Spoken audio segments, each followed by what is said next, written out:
Bismillahirrahmanirrahim. Assalamualaikum warahmatullahi wabarakatuh. Alhamdulillahi wahda, wassalatu wassalamu ala man la nabiyya ba'da, amma ba'd. Saudara sekalian, di zaman sekarang ini penting kita senantiasa membicarakan tentang pemuda, kemudian tugasnya, kemudian peran pemuda, baik itu terhadap diri, agama, maupun masyarakat, bangsa, dan negara. Peran pemuda di era milenial ini adalah menjadi sesuatu yang sangat penting untuk diisukan, untuk diwacanakan, bahkan untuk disampaikan dan diajarkan kepada para pemuda itu. Agar supaya mereka menjadi pemuda yang berilmu, kemudian mampu membedakan mana yang benar dan mana yang salah, dapat memahami batasan terhadap lawan jenisnya, sehingga dapat mengontrol dan mengatur pergaulan mereka di dalam hidup dan kehidupan sehari-hari. Karena itu tidaklah seorang pemuda dikatakan berilmu jika ia masih malas, masih non-produktif, serta tidak memanfaatkan waktu mudanya dalam hal yang bermanfaat dan produktif. Maka jadilah pemuda muslim di zaman sekarang ini, di milenial atau di generasi-generasi sekarang ini, yang dapat atau bahkan mampu memberi pengaruh yang baik pada umat dan masyarakat. Kita melihat misalnya para pemuda di generasi masa Rasulullah Sallallahu Alaihi Wasallam, kemudian setelahnya, yang kemudian mereka dikukuhkan oleh Rasulullah Sallallahu Alaihi Wasallam sebagai manusia-manusia terbaik. Seperti hadisnya, khairun nasi qarn, ladzina yalunahum, thumma ladzina yalunahum. Sebaik-baik manusia adalah di masaku, kata Rasulullah Sallallahu Alaihi Wasallam, dan mereka adalah para pemuda. Thumma ladzina yalunahum, thumma ladzina yalunahum. Kemudian setelahnya, dan kemudian setelahnya pula. Dan itulah pemuda yang sangat kita harapkan. Kalau kita melihat para ulama menjelaskan tentang para pemuda ini, maka mereka sangat menaruh perhatian yang besar terhadap pemuda ini.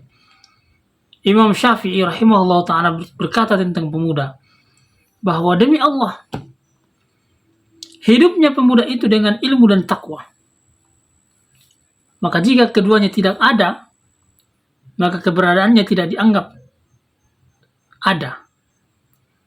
Bahkan selain itu ada banyak nasihat yang bisa kita ambil dari para ulama-ulama yang lainnya.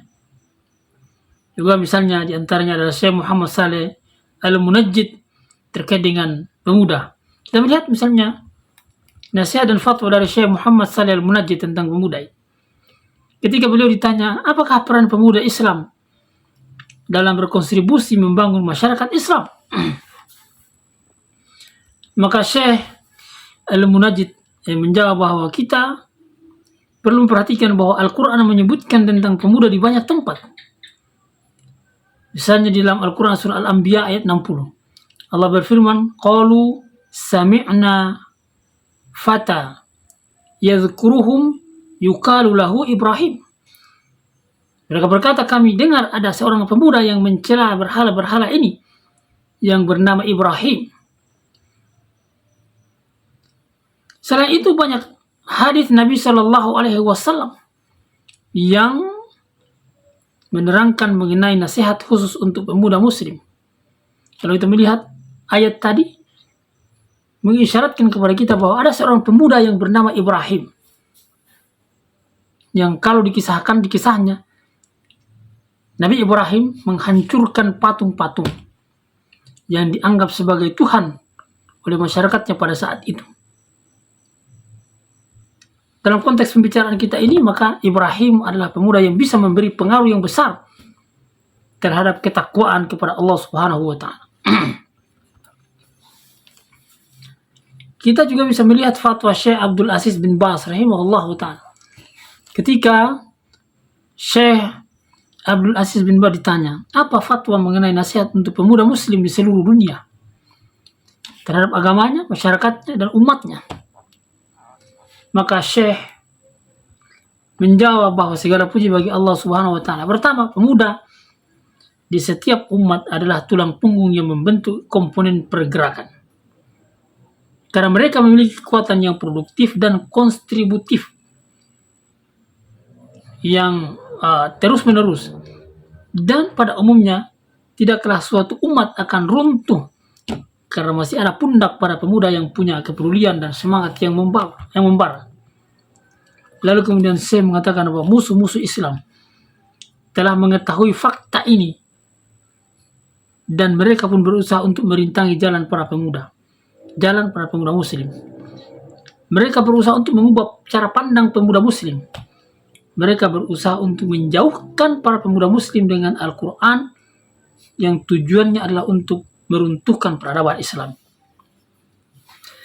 Karena itu, kalau kita melihat penjelasan di atas, maka pemuda yang dijanjikan akan mendapatkan naungan dari Allah Subhanahu wa taala adalah para pemuda yang menyadari akan potensi kediriannya, potensi yang dimilikinya sebagai seorang pemuda, dan dipacu, dikembangkan, dibina dan dididik sehingga dia menjadi pemuda yang bertakwa kepada Allah Subhanahu wa taala dan menjadi pemuda yang memperjuangkan agama Allah Subhanahu wa taala. Karena itu Rasulullah sallallahu alaihi wasallam menyebutkan bahwa ada 7 golongan manusia yang dinaungi oleh Allah Subhanahu wa taala dalam naungannya pada hari yang tidak ada naungan kecuali naungan Allah Subhanahu wa taala. Sab'atun yuzilluhumullahu fi dhillihi yauma la zilla illa dhillu. Ada 7 golongan manusia yang dinaungi oleh Allah Subhanahu wa taala yang pada saat itu tidak ada lagi naungan kecuali naungan dari Allah Subhanahu wa taala. Siapa mereka? Wa syabun. Mereka adalah pemuda yang tumbuh dalam ibadah dan ketaatan kepada Allah Subhanahu wa taala. Wa syabun nasa'a fi ibadati rabbih. Mereka tumbuh, pemuda yang berkembang tumbuh di atas ketaatan kepada Allah Subhanahu wa taala. Karena itu para pemuda, yang harus kita lakukan yang pertama kali adalah menjadikan diri kita ini bertakwa kepada Allah Subhanahu wa taala. Tentu harus mempelajari agama Allah Subhanahu wa taala. Maka mari kita bergegas memanfaatkan waktu di masa muda kita untuk pelajari agama Allah Subhanahu wa taala sehingga Allah Subhanahu wa taala menjadikan kita pemuda yang kuat dan kokoh dari segi keimanannya, kuat dari segi fisiknya, dan kuat dalam upaya untuk menegakkan agama Allah Subhanahu wa taala. Barakallahu fikum. Assalamualaikum warahmatullahi wabarakatuh.